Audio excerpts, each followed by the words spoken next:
Assalamualaikum warahmatullahi wabarakatuh. Alhamdulillahirabbil alamin. Assalatu wassalamu ala sayyidina Muhammadin wa ala alihi wa sahbihi ajmain. Amma ba'du.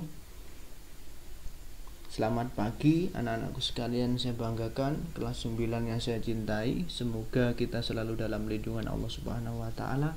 Hari ini kita berjumpa lagi di pembelajaran yang pertama, yaitu di mata pelajaran pendidikan agama Islam. Kali ini kita akan membahas mengenai meyakini hari akhir, mengakhiri kebiasaan buruk. Pada pembelajaran yang pertama ini kita akan belajar mengenai hari akhir atau hari kiamat, pembagian hari kiamat seperti yang tertera dalam peta konsep. Ada kiamat sugro, kiamat kubro, sampai bagaimana kita bersikap yang mencerminkan tentang keimanan kita kepada hari akhir.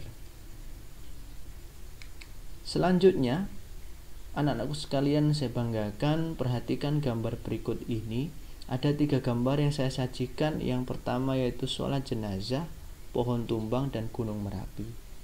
Maka timbul pertanyaan, fenomena apakah ini? Apa hubungan yang erat kaitannya dengan tema yang akan kita bahas kali ini? Tentu saja pasti ada hubungannya mengenai tema yang akan kita bahas kali ini. Kita akan bahas selanjutnya. Berikutnya ini mencerminkan tentang atau pengertian tentang hari akhir, ya. Hari akhir di sini pengertiannya adalah iman kepada hari akhir adalah meyakini bahwa seluruh alam termasuk dunia dan seisinya akan mengalami kehancuran. Jadi seluruh dunia, alam semesta mengalami kehancuran. Beriman kepada hari akhir atau hari kiamat merupakan rukun iman yang kelima.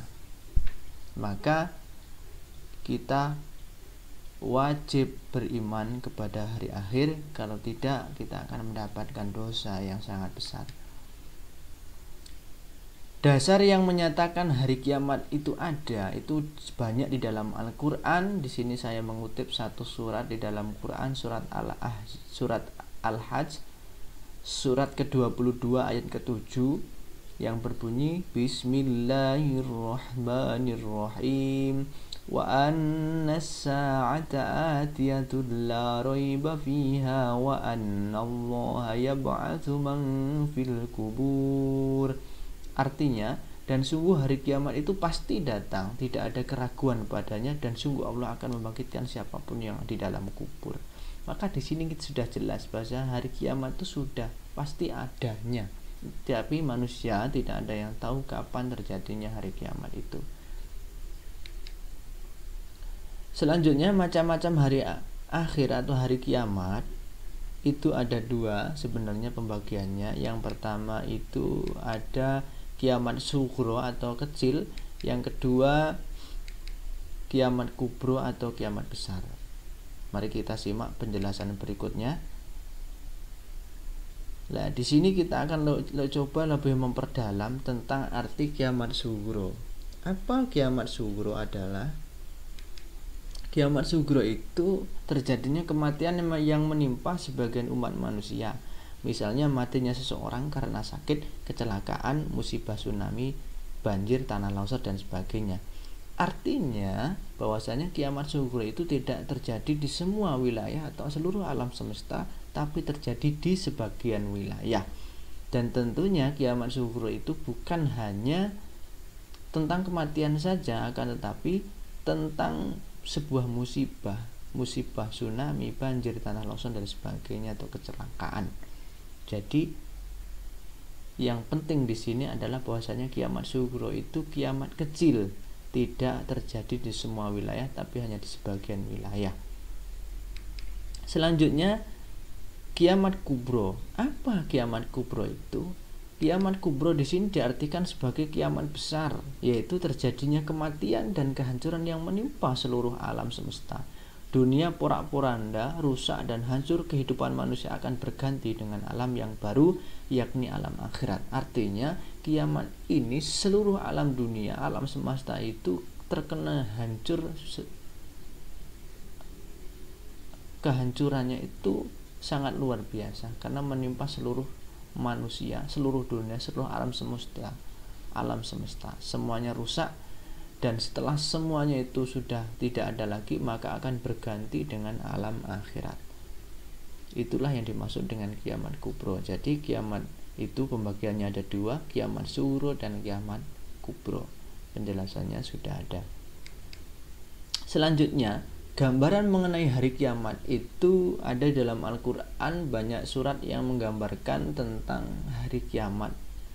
Tapi di sini saya tidak mengutip semuanya, saya hanya mengutip beberapa saja.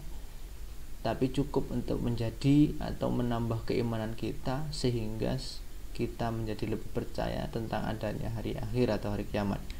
Gambarannya di sini dalam surat Al-Qari'ah ayat 4-5 yang berbunyi Bismillahirrahmanirrahim. Yauma yakunun nasu kal farashil mabthus wa takunul jibalu kal ihnil manfush. Pada hari itu manusia seperti laron yang berterbangan. Kenapa kok seperti laron? Di situ digambarkan sebagai orang yang bingung mau kemana, kesana kemari, itu hancur sehingga tidak ada tempat untuk berlindung. Dan gunung-gunung seperti bulu yang dihambur-hamburkan. Artinya apa? Gunung yang begitu beratnya, yang begitu besar Tuhan, seperti bulu yang berterbangan ke sana kemari. Itu gambaran dalam surat Al-Qari'ah. Berikutnya gambaran dalam surat Al-Zalzalah yang berbunyi Bismillahirrahmanirrahim. Idza zulzilatil ardu zilzalaha wa akhrajatil ardu athqalaha. Apabila di bumi digoncangkan dengan goncangan yang dahsyat dan bumi telah mengeluarkan beban-beban berat yang dikandungnya. Artinya di sini bumi digoncangkan yang dengan ahmad yang dahsyat. Artinya bumi itu begitu entengnya sehingga karena saking besarnya hari kiamat itu.